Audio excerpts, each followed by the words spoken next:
Hey everybody, it's Neil, and check out this. This is a push button bidet attachment, and it's gonna go into the toilet, and we're gonna check this out and see how it goes. I'll show you guys here what it looks like. So this is all the pieces and parts here. It's super thin, which is really nice. Let's see, how do we open it up? So this is it. So it's gonna have all these little buttons on it to make it go, and then you have a volume control over here too. So how cool, that's gonna be awesome. So we're gonna set it up and I'll show you in a minute.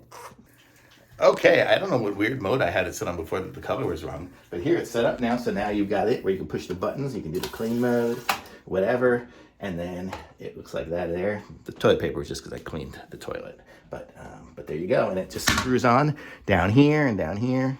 Super easy, the easiest installation. Totally nice.